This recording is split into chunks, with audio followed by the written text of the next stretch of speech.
Hello guys, അപ്പോൾ രാവിലെ എന്നെ കഴുകാനുള്ള പാത്രങ്ങൾ ഇങ്ങനെ ഉയർത്തിപ്പിടിച്ച് നിൽക്കുന്ന എന്താണെന്ന് വെച്ചാൽ ഇതെല്ലാം ഞാൻ തന്നെ കഴുകണമെന്ന് നിങ്ങളെ കാണിച്ചു തരാൻ വേണ്ടിയിട്ടാണ്. അപ്പോൾ രാവിലത്തെ ഓട്ടപ്പാച്ചിലും തിരക്കും ഗുസ്തിയും എല്ലാം കഴിഞ്ഞതിന് ശേഷമാണ് എനിക്കൊരു വീഡിയോ എടുത്താലോ എന്നുള്ളൊരു ചിന്ത വന്നത്. രാവിലത്തെ കുക്കിംഗ് എല്ലാം കഴിയുമ്പോൾ തന്നെ അടുക്കള ഒരു യുദ്ധക്കളമായിട്ട് മാറും. അവിടെയാണെങ്കിൽ ഒരു ലോഡ് പാത്രങ്ങളും കഴുകാൻ കാണും കേട്ടോ. എനിക്ക് തീരെ ഇഷ്ടമില്ലാത്തൊരു ടാസ്ക്കാണ് ഈ പാത്രം കഴുകലെന്ന് പറയുന്നത്. രാവിലെ കഴുകും, ഉച്ചയ്ക്ക് കഴുകും, വൈകിട്ട് കഴുകും. ഈ 3 തരം പാത്രം കഴുകലാണ് ഈ വീട്ടിൽ. എല്ലാ വീട്ടിലും ഇത് തന്നെയായിരിക്കും എല്ലാവരുടെയും അവസ്ഥ. അതൊക്കെ കഴിഞ്ഞതിന് ശേഷം ഞാൻ ഒരു പാത്രം വെള്ളം തിളപ്പിക്കാൻ വെച്ചു. കുളിക്കാനല്ല, കുടിക്കാനാണ്. ഇവിടെ എല്ലാവർക്കും ഒരു ലോഡ് വെള്ളം വേണം കേട്ടോ കുടിക്കാനായിട്ട്. അതൊക്കെ കഴിഞ്ഞ് കിച്ചണൊക്കെ ഞാൻ കണ്ട് നിർവൃതി അടഞ്ഞ് നേരെ റൂമിലോട്ട് വന്നപ്പോൾ റൂമ് കലങ്കോലമായി കിടക്കുവാണ്. കാരണം രാവിലത്തെ കരച്ചിലും ബഹളവും ഉണർത്തലും സ്കൂളിൽ അയക്കലിൻ്റെ ഇടയിൽ നമുക്ക് റൂമൊന്നും വൃത്തിയാക്കാനുള്ള ടൈമൊന്നും കിട്ടത്തില്ല. എല്ലാം ഒരു ഓട്ടപ്പാച്ചിലായിരിക്കും. അത് ഇത്രയും ധൃതി പിടിച്ച് പണികളൊക്കെ തീർത്ത് ഒരുങ്ങിക്കിട്ട് ഞാൻ എങ്ങോട്ടാണ് പോകുന്നത് വെച്ചാൽ ഷോപ്പിലോട്ടാണ് കേട്ടോ. ഷോപ്പിൽ പോകുന്നത് വെച്ചാൽ രാവിലെ ഇച്ചിരി തിരക്കാണ്. ആ സമയത്ത് ആരെങ്കിലുമൊക്കെ അവിടെ വേണം ഹെൽപ്പിന്. അപ്പോൾ ഞാൻ രാവിലെ 1-2 മണിക്കൂർ അവിടെ കാണും. അപ്പോൾ രാവിലെ പുറത്തോട്ട് ഇറങ്ങിയപ്പോൾ മഴയത്തും കാറ്റത്തും ചെടികളൊക്കെ ഒടിഞ്ഞു തൂങ്ങി നിൽക്കുന്നു. പിന്നെ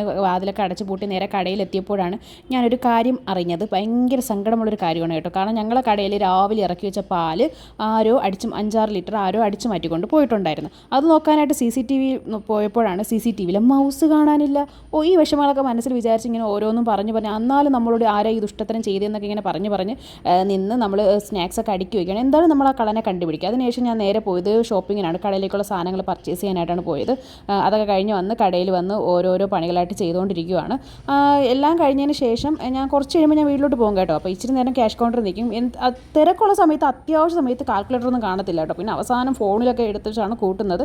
ആളുകൾ ചിലപ്പോൾ എന്നെ കളിയാക്കുമായിരിക്കും. പക്ഷേ എന്തായാലും കുഴപ്പമില്ല, എനിക്ക് കാൽക്കുലേറ്റർ കൂട്ടിയാലേ കറക്റ്റ് കണക്ക് അറിയാൻ പറ്റത്തുള്ളൂ കേട്ടോ. ഞാൻ അത്ര എക്സ്പെർട്ടൊന്നും അല്ല മാത്സിൽ. അപ്പോൾ ഇതൊരു ഷോർട്ട് വീഡിയോ ആണ് കേട്ടോ. അപ്പോൾ ഇനി നമുക്ക് വീണ്ടും കാണാം. Okay, bye bye, tata, see U.